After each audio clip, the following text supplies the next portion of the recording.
Hello, hello. It's Justin Colletti of SonicScoop. Thanks for joining me for this week's episode of the SonicScoop podcast. And today we're going to be talking all about talent, how much it matters in music production, and in mixing. I'm going to give you a little bit of a spoiler alert right off the bat. I think that talent exists, but I also think that talent is overrated. In fact, a great book on talent that you can read one of these days is called Talent is Overrated. There's another famous book called The Talent Code, and we'll talk a little bit about exactly what talent is, how to know if you have it, what it can do for you, and what it can't do for you. Because there are some cases in which I'll argue that talent can actually hold you back. And I'll give you some examples of how having a talent has held me back in my life that maybe you'll be able to relate to. A couple of questions here. How would you even know if you had talent? Is it possible to have a talent in mixing? And if you had a talent in mixing, what would that look like? How do you know if you have that talent in mixing or if you're totally hopeless? And maybe we'll give you some insights into that today as well. Let me know in the comments, or if you're here for the live premiere and the live chat, how much you think talent matters. Are there particular talents that you have? And how do you know that you have a talent? And if you can answer that question of, can you have a talent in mixing? What would it look like? Let me know what your thoughts are on it, and I'll give you mine. All right, diving right into it, you might have heard a little bit about the 10,000 hour rule. This was developed, I believe, by, sociologist, I believe his last name was Erickson, popularized by Malcolm Gladwell, who is a great popularizer of things. But this is studies that go back, I believe, into the early 90s, where there was a lot of study invested in what's the difference between great performers, middle performers, and low performers across a wide variety of domains. And the answer that often came up was time spent practicing. But it's not just time spent practicing. There's also this idea of deliberate practice, that some practice is more effective than others. And you'll hear these studies talk a lot about the difference that practice makes, and how the difference that practice makes is so much bigger than any difference you can chalk up to talent. And while that's true, these studies actually leave a little tiny bit of room for talent being a thing that exists. How much impact does it have? We'll talk about that at some length today, and I think I'll give you some good ways to conceptualize it. The last quick mention I want to give you before I give you some more of these specific stories and details and anecdotes I think are going to drive this all home for you. If you want to increase your own talent in mixing, what better way to do that than to check out one of our full-length courses like Mixing Breakthroughs? Hey, look, I put a graphic on the screen. I'm figuring out how to do live streaming. Oh, there it is. Check out one of our great full-length courses like Mixing Breakthroughs, EQ Breakthroughs, if you want to increase your EQ hearing talent, Compression Breakthroughs, Mastering Demystified. All these courses come with a 30-day money-back guarantee, and they will change the way that you work forever for the better. Guaranteed or your money back, even if you have no talent. Also, you can check out the membership side of this site.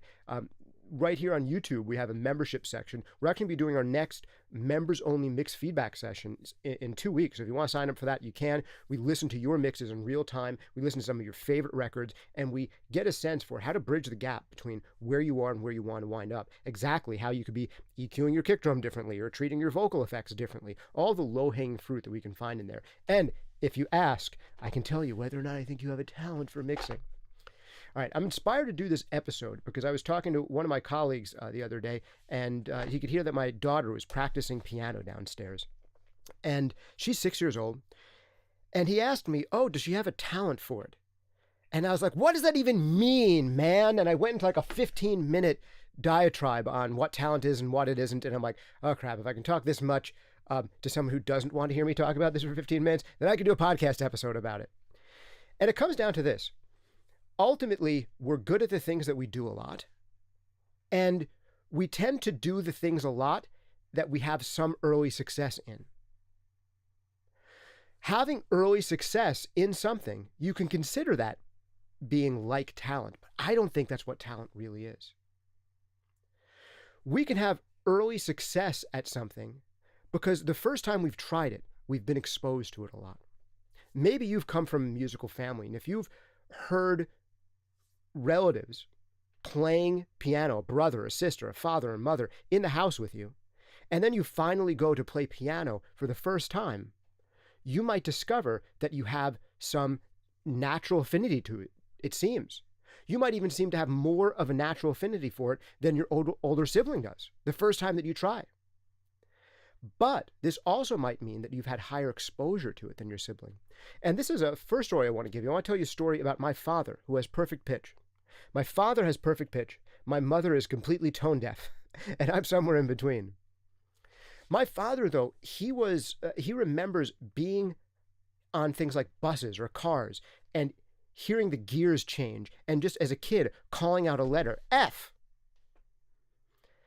And no one knew what that meant originally, but he would be listening to sounds like a car horn honking or the gears changing on a car, and would call out a letter. And it turned out to be like the actual letter name of that note. He developed perfect pitch. How did he do this?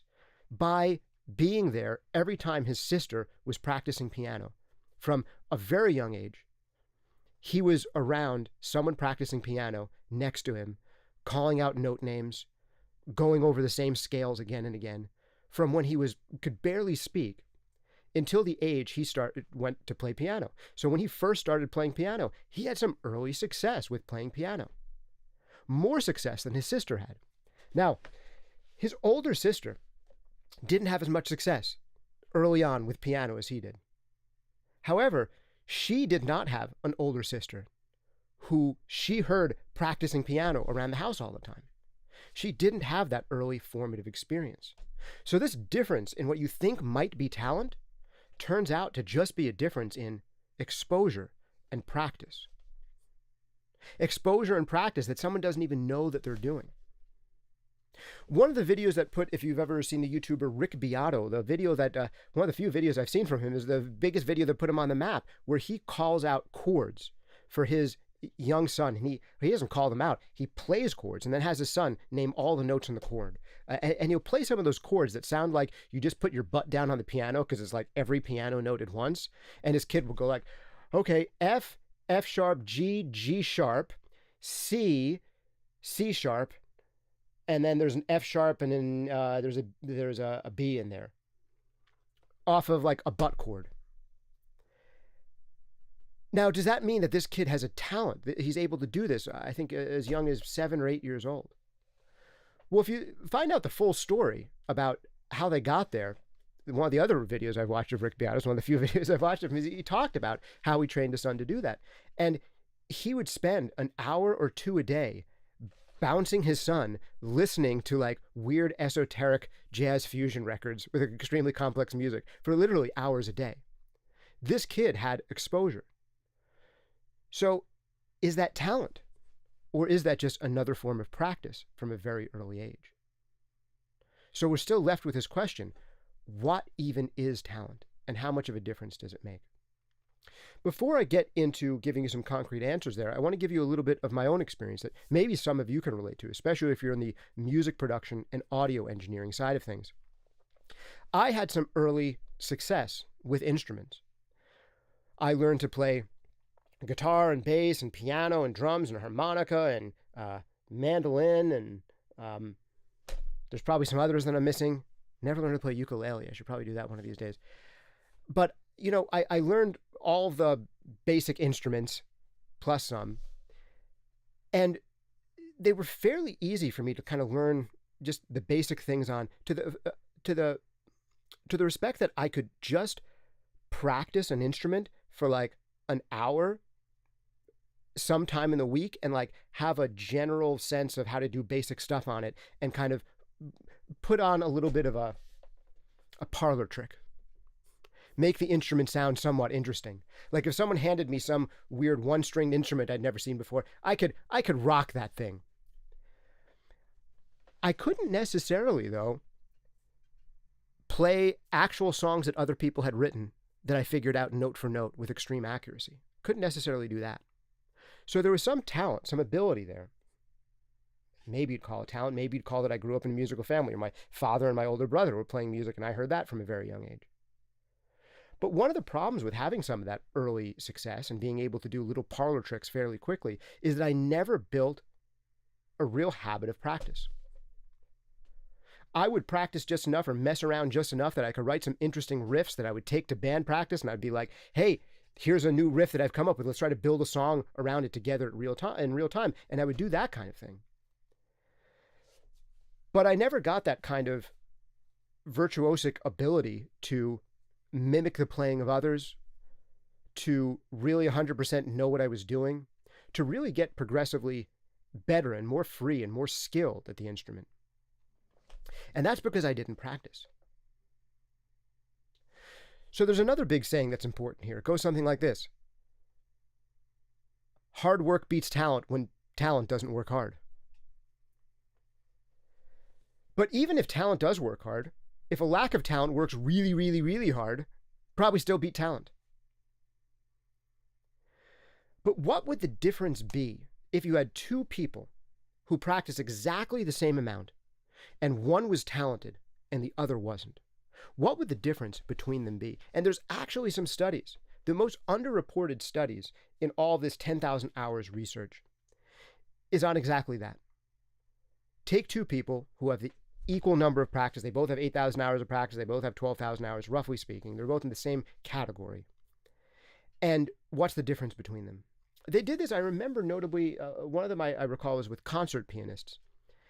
And they would have other musicians judge their performance on the quality of that performance, how moving it was, how technically accurate it was, that kind of thing, a whole bunch of different parameters. And they'd kind of compare their scores. And when you found different people in the same group of amount that they practiced, the difference in their scores on some of these things could be as much as like a 10% difference. So having this natural raw talent, these attributes that may improve your ability to learn something quickly, those can improve your outcomes maybe by 10%.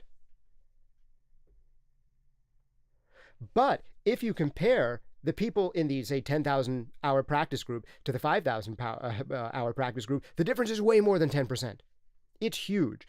To the respect that when you took something like concert pianists, I can't remember the exact number, but it was something along the lines of people who taught but weren't performers had generally put in something like 5,000 hours of practice, and people who actually were performers and not just instructors had put in something like 10,000 plus hours.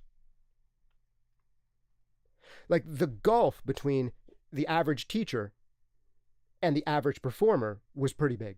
The gulf between the person who is able to really kind of make it happen at a professional level, professional demands day in, day out, learning new songs like immediately, and someone whose skills weren't quite at that level where they really could have a meaningful career in classical music, the gulf there was substantial. But you could have two people who practice the same amount, and one person is like 10% better than the other. And sometimes a 10% difference is all that separates the very best in the world from the also-rans who are also amazing. Like if you check out something like the Olympics, the differences from the top performers and the rest of the pack can be 1%, 2%, 3%, 4%, 5%, maybe 10% in some cases. But the margins of victory where everyone has done a lot of practice tend to be really shockingly small. And all of those people are generally dramatically better than all of the rest of us at what they do. But they're dramatically better than all the rest of us at what they do usually doesn't come from pure talent. It comes from all of that practice, all of that discipline, all that doing the thing again and again. And then what ekes them out a little bit over those who've put in the same amount of work, that's where talent comes in. Now, the cool thing about music is it's not like running, 100-meter dash. There's arguably even less talent that's necessary in music. Because with music, you get to make your own rules. With a 100-meter dash and with so many physical activities, they're really tailored as much as they can to maximize the difference that talent is going to make.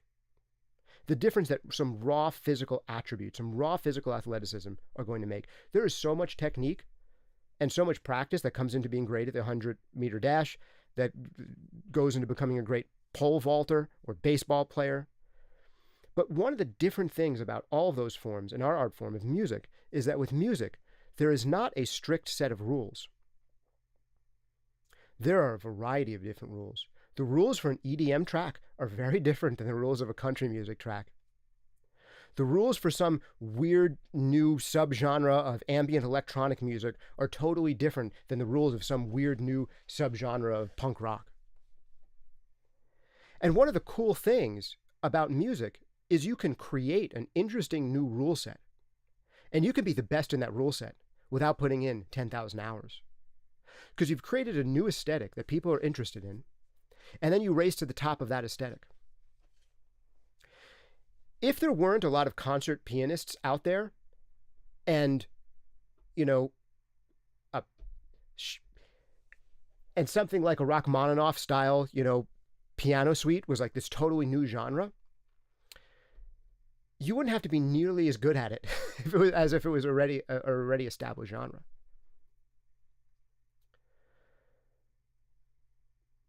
If there are like 10 people in the world trying to play Rachmaninoff, the first one who's like really good at it is the best at it. And this is unfair because actually to play Rachmaninoff, you need some physical attributes like really gigantic hands. So it's maybe not the best maybe it's not the best example here because Rachmaninoff actually requires some specific physical attributes. The man had like lobsters for hands. Like he had like all of like octopuses for hands. I don't know. That's probably the better word there. Where, man, the spread of this man's fingers was crazy. And there's some people who physically can't play Rachmaninoff tunes. Like the average smaller stature woman with smaller hands is going to have trouble playing Rachmaninoff, a lot of it as written, and might need to do reductions of it. So maybe that's a bad example. Maybe there is some talent in having large hands. I mean, that's a real talent. If you want to start playing Rachmaninoff, sure, maybe there are some attributes that you could consider a baseline talent. But a lot of people think that they don't have a talent when the problem isn't the size of their hands, it's their exposure. My mother has what you might call a tin ear. She really cannot hum a tune. My father can. But no one in her family played a musical instrument. No one in her family was addicted to going out and getting records as kids. Had she had that same background, would she be totally tone deaf? Or was no one in the family interested in music because they were all tone deaf? That's another possibility. So which came first, the chicken or the egg, right? I'm going to go out on a limb and say in most situations, people seem like they don't have a talent for music because they don't have exposure for music. And there's degrees of talent, but I really think that hearing melody, feeling rhythm in your body, all of us have to some degree. And maybe there's talent that separates the top performers from the lower performers, but it's not the biggest part of the story. Here's the way that I like to think about talent, and I'm going to give you the concrete way to think about what talent is, I think in most cases for most things.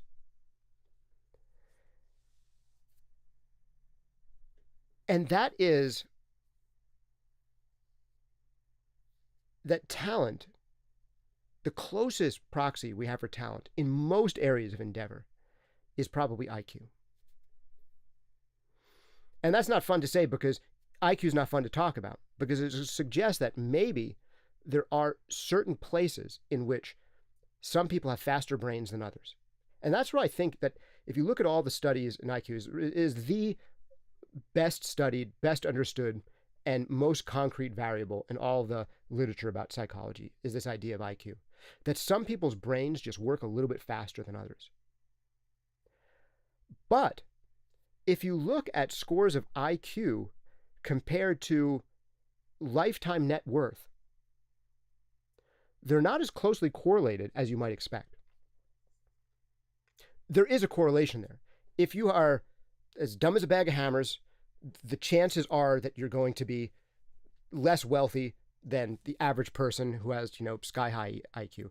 But it's not a perfect correlation. Because what IQ kind of is, it's the speed that you get to your destination mentally. You can think of IQ being like a man hacking his way through a forest with a machete and trying to make a path through that forest.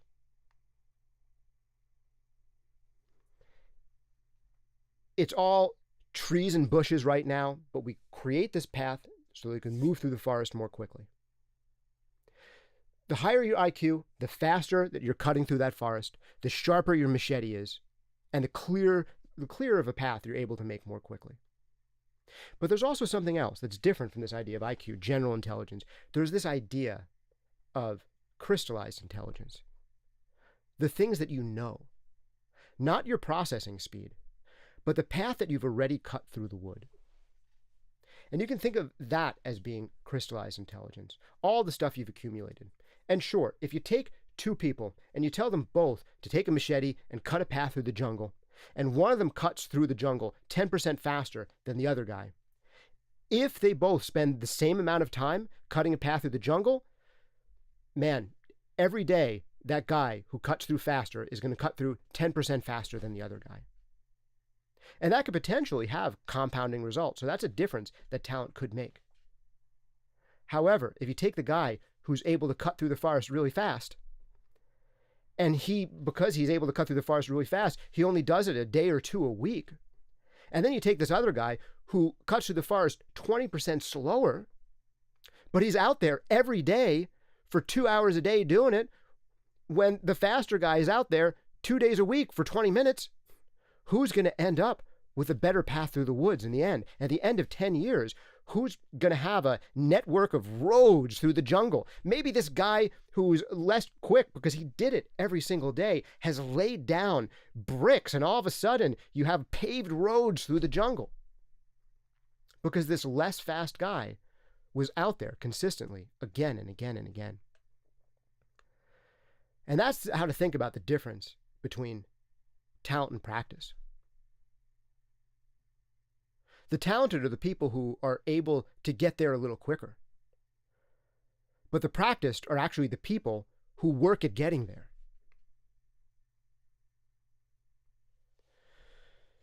So there are so many roads in music that have been made by people who just outwork those who are smarter and more talented than they are. I hope that analogy works for you. But another interesting thing about this idea of talent is if you look at IQ, when you go to the high ends of IQ, of intelligence, it really breaks down to three general areas. There's verbal intelligence, there's mathematical intelligence, and there's visual spatial intelligence. No one that I've seen has really been able to study whether there is such a thing as musical intelligence. There was this guy a long time ago who came up with this idea of there being 7 different intelligences. One of them was musical, one of them was emotional. But it turns out that it was very hard to substantiate those ideas when doing actual, properly controlled scientific studies on these 7 intelligences. And that theory just isn't really well supported. But what is well supported is when you get to the higher ends of intelligence, usually people are not equal in all 3 of these major areas where there is some breakdown, where there's language, verbal, mathematical, and visual spatial. Me, for instance, as long as I've been tested and stuff, I've been 98th and 99th percentile in verbal intelligence. And I'm pretty high up there in mathematical intelligence too, but my visual spatial is like average. Like I'm no better than the average person.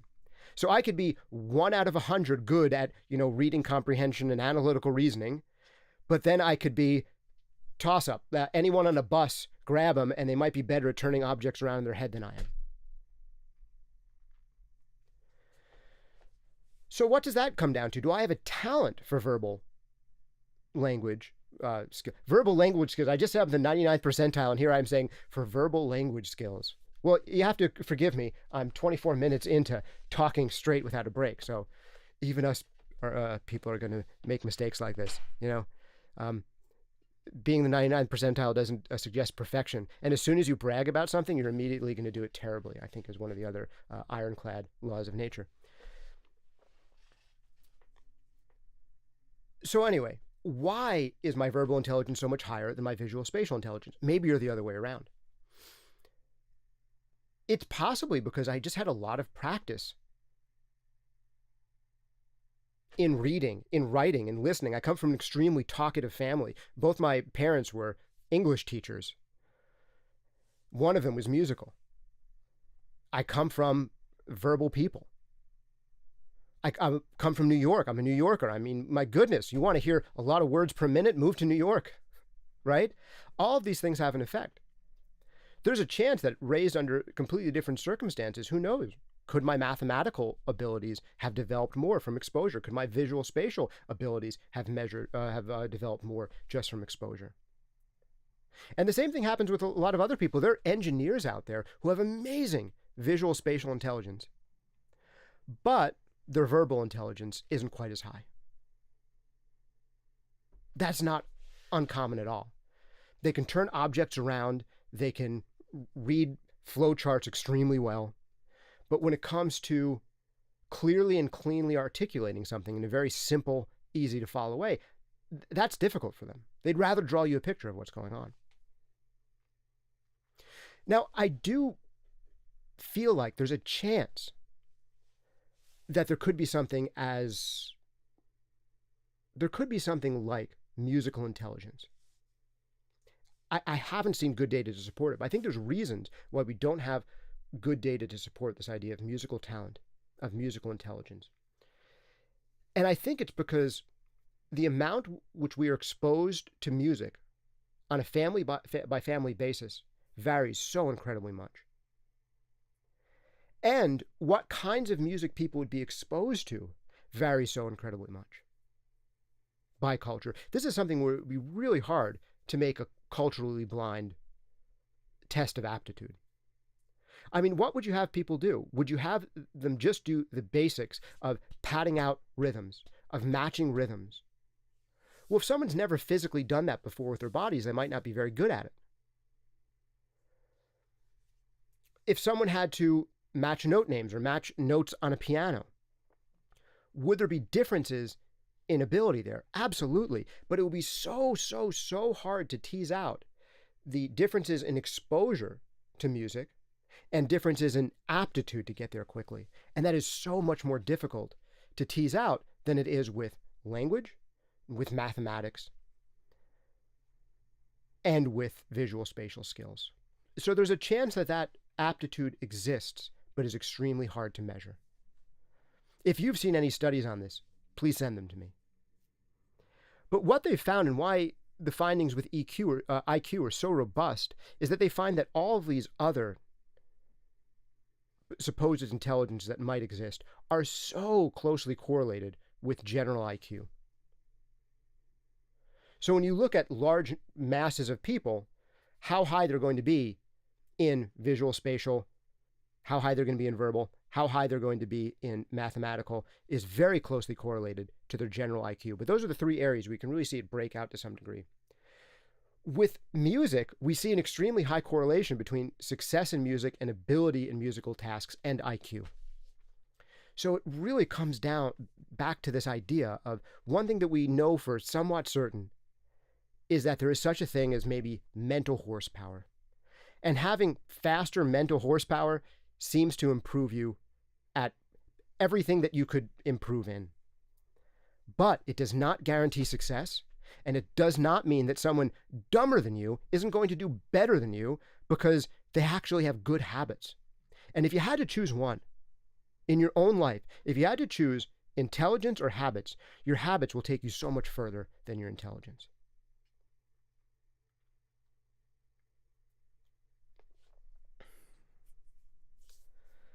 So, if you consider yourself smart,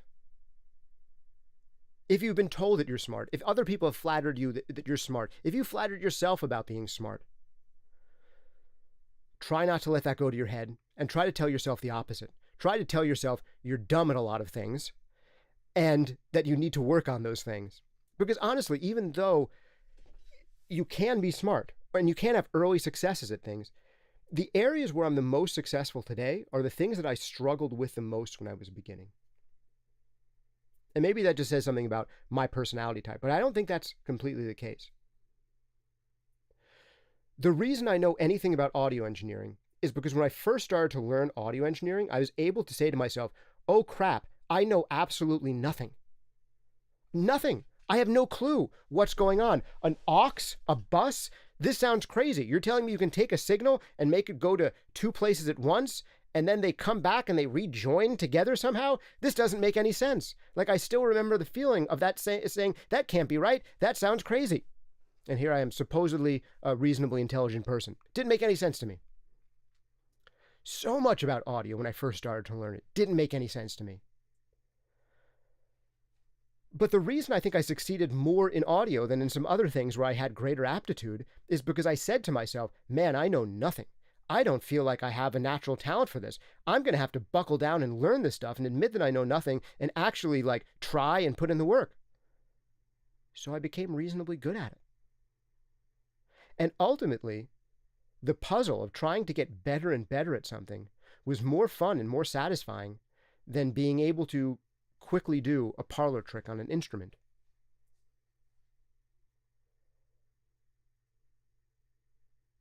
But also one of the things that makes you better at getting good in a certain area is your tolerance for frustration in it. I did not have a high tolerance for frustration with playing a musical instrument. And I had a high tolerance for frustration when it came to audio. And this is another thing. If you want to be successful in whatever area you choose find areas where you have a high frustration for tolerance and do those things again and again. And usually those areas where you have a high tolerance for frustration will be those areas where your identity isn't so wrapped up in them. Often why people become failed musicians who accidentally became audio engineers or music producers is because they had some of their identity tied up in the idea of being a musician, and they had trouble failing at music. They were supposed to be good at music, or their family was telling them they were good at music, or they were telling themselves they had this identity of someone who was good at music. So they weren't able to say to themselves, I know nothing, I need to improve. And when things didn't go their way because they had some early successes, the moment that things didn't go their way, they'd say, I can't handle this, because if I can't do this, then it's shattering my identity as someone who can do this. And ironically, sometimes you may have very low threshold for frustration on those things that you have the most natural talent for. And if that's the case for you, you got to do one of two things. You got to find areas, this would be the best, if you have a natural talent for, and tell yourself that you don't really know them, you don't really understand them. And have a high tolerance for frustration and say that it doesn't mean that I don't have a talent in this area, or it doesn't make me any less that I'm not there yet. This frustration is good because this frustration is going to get me where I want to go. This frustration is rocket fuel. This frustration is not shattering my identity. This frustration, everyone else is going through it too, but I'm admitting out loud that I'm going through it, and I'm going to allow this frustration to drive me to be amazing at this thing. If you can find that in an area where you have some aptitude or advantage, and you can be that honest with yourself that you're not where you want to be in an area where you have aptitude, and if you can be honest with yourself to say, I'm going to be frustrated, I don't know everything already, and the more frustration I go through, the more that I'm going to grow. And I can't just stay playing where I'm comfortable. I have to allow myself to grow. If you can do that in an area where you have some talent, man, you'll do even better. For me, I had to go to an area where I had less talent. There are so many areas that I have some degree of mastery in which I have no talent.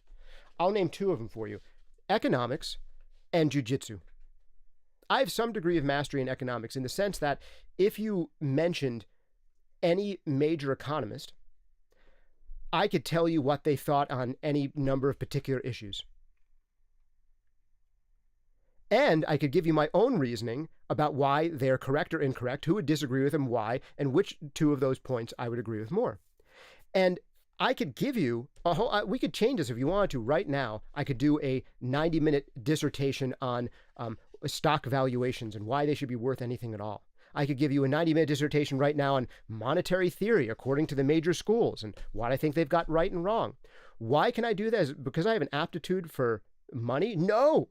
It's because I had no aptitude for money, no understanding of money, no background in it. And I allowed myself to say, I don't even know why money is worth anything at all. Isn't that kind of weird? That money is worth something? Like there's little green pieces of paper. Now there's not even pieces of paper. There's little cards and we just send ones and zeros to each other. Why does that make sense? And unlike someone who came from a family with a business background and then went for a bachelor's in economics and then got their master's and they got an MBA in finance, some of those people, pardon me, don't understand economics.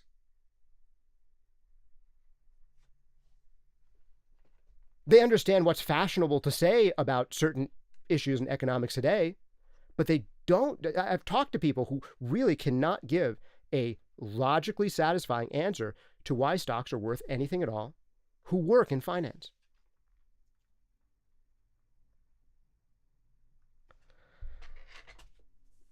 Now, the fact that I have some basic understanding of this comes from me saying, I don't know anything. Same thing with jiu-jitsu. I had no natural aptitude for jiu-jitsu. I'm not some master at jiu-jitsu. I've been doing it for, 5 to 6 years. I'm a purple belt in jiu-jitsu.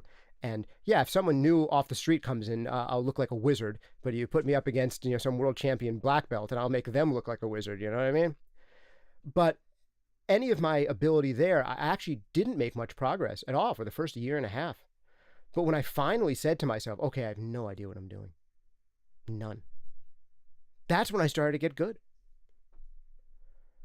And when I stopped having this ego identity of, I need to win. I need to prove to myself that I can beat some other guy up. As soon as I stopped saying that to myself and I said, I'm not that good. There's not much that I know and I need to get better. And if I try something new and it fails, that's part of the fun of the learning process. It doesn't mean now I have this identity of being a wimp because the other guy won at practice instead of me winning at practice. So I hope some of these stories are potentially relatable. Question, does talent exist? Maybe, kind of, yeah, a little. Differences in the raw processing power of our brains exist. And different backgrounds that predispose us to easy early success in certain areas exists. And if you have advantages in either of those, at the same amount of practice reaching towards an objective goal, you can get a little bit better than the other best people by being talented.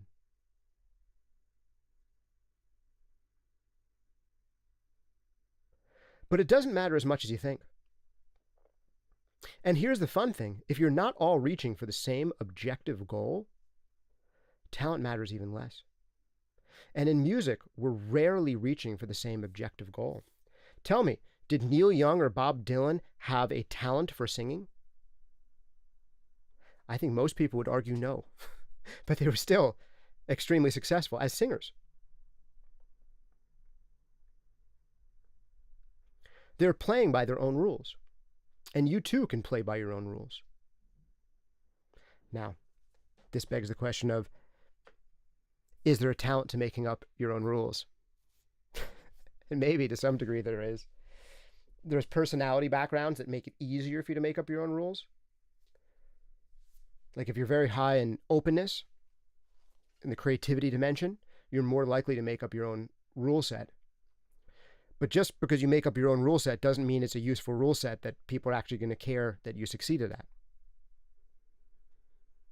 So you need other skills to go along with that, like the ability to put yourself in other people's shoes.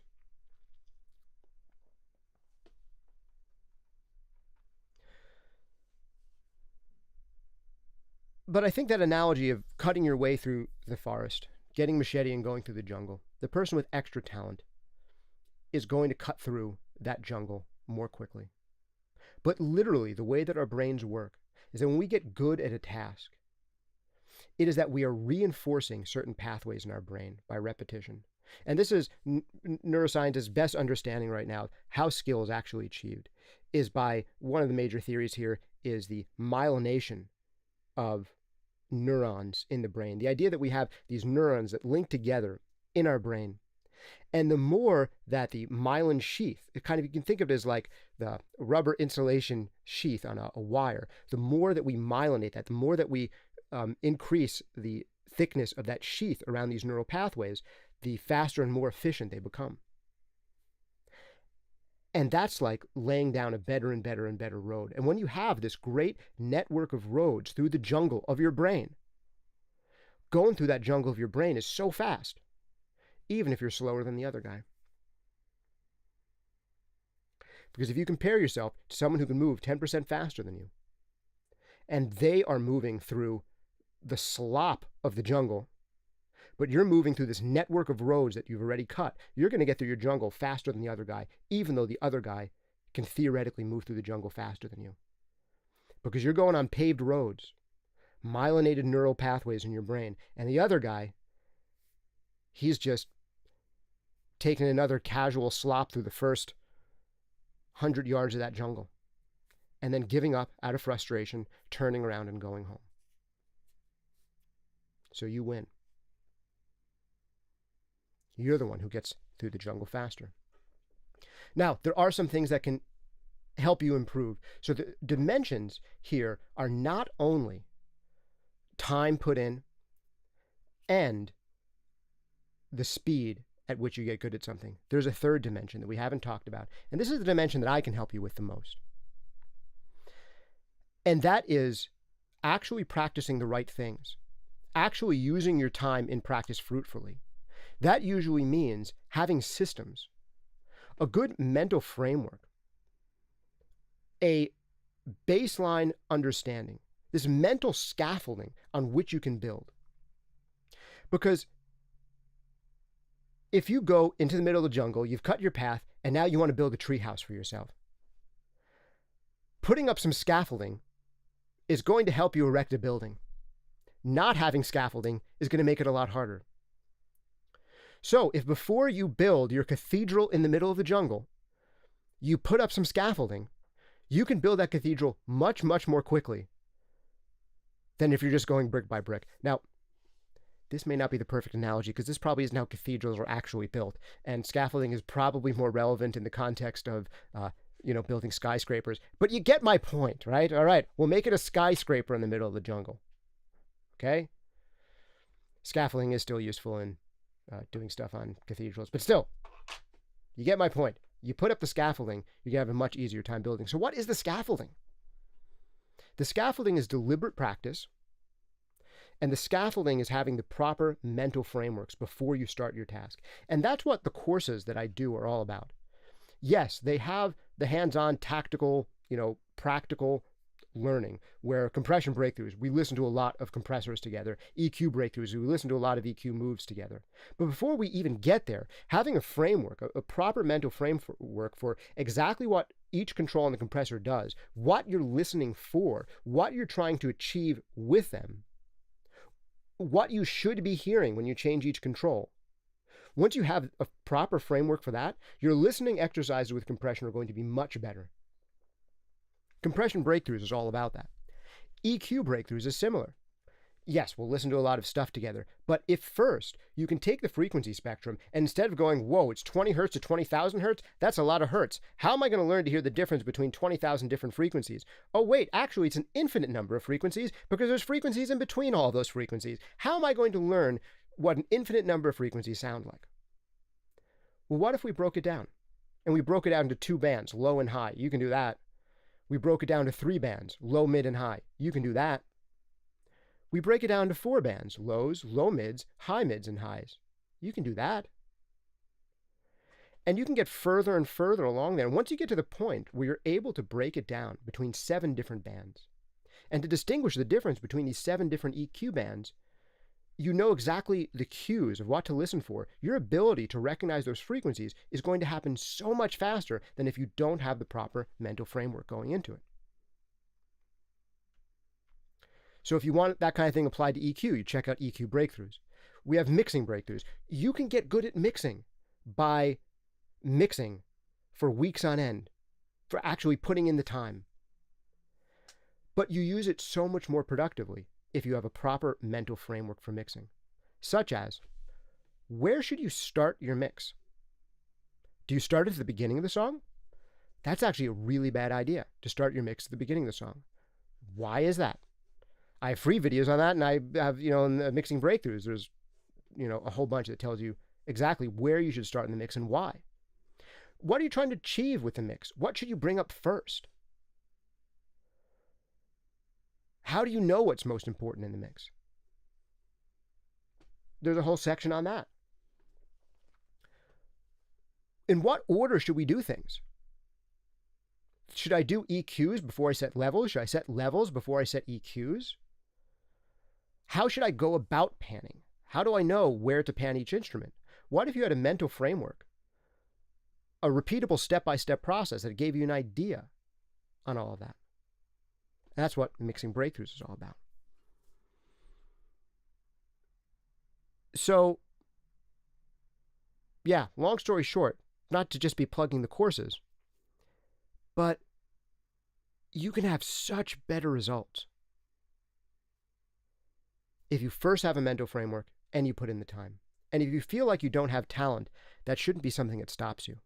Ultimately, what you need to find are the frustrations that you're happy to have in your life, because getting good at anything is going to be a frustrating experience. So find areas that are addictively frustrating for you. And find areas where you're willing to put your ego aside and not identify so much with your immediate outcome. Because if you identify early on as good at being a mixer guy, good at being a producer guy, man, this is how audio universities, audio colleges mess people up sometime. They give people a degree saying, you know audio and music production stuff better than the average person. But they haven't put in the time. They haven't put in the effort. They did enough to check the boxes, but they weren't necessarily in there in the studio 5-6 days a week on all these extracurricular projects, doing it because they were interested in it. And now they have this self-identity of someone who's good at audio. They're not allowed to suck. They're not allowed to fail. And yet when they first start actually trying and applying themselves the way they should be, and they start failing, that's shattering their identity. And so often people end up moving on to some other field very, very quickly.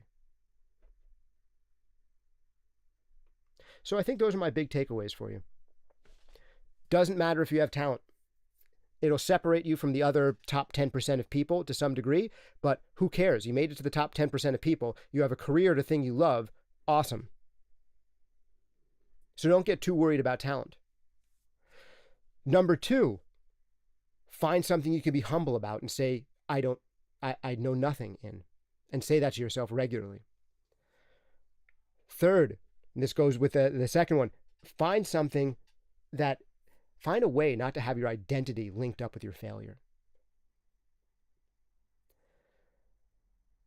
And number 4 is have good mental frameworks going in. So you know that you have to put in the time. All these other things are about putting in the time, but how you put in the time, and can you put in the time more productively? That comes from learning from others, and particularly not only learning from the people who've done it really well, but also learning from people who can give you the mental scaffolding that you need to build skills on more quickly. I hope this has been useful for you. Let me know what you think about any of these ideas that comport with your experience. Tell me in the comments down below or in the live chat if you're here for that. Big shout out and thanks to SoundToys sponsoring this podcast from the beginning, making some of my favorite creative mixing effects in the known universe. Try out anything they make for free for 30 days over at soundtoys.com. If you want to sponsor this podcast, sponsor yourself. Check out some of our great full-length courses like Mixing Breakthroughs, like Mastering Demystified, like Compression Breakthroughs, EQ Breakthroughs, all those guaranteed 30 days, they have a 30-day money-back guarantee is what I'm meaning to say on them after 45 minutes of talking straight. Also, if you want, you can check out the members-only section here where you get access to exclusive videos, you get live Q&As, and you also get the members-only mix feedback sessions where you can hear your mixes and the mixes of others transform and get really specific feedback on exactly what you can do to your mixes to take them to the next level. And hear mastering changes on them in real time to give you a sense for what are some of the weak points in your current monitoring situation. So, great talking to you guys. This has been Justin Colletti of SonicScoop. Thanks for hanging out with me for this week's episode of the SonicScoop podcast. See you next time.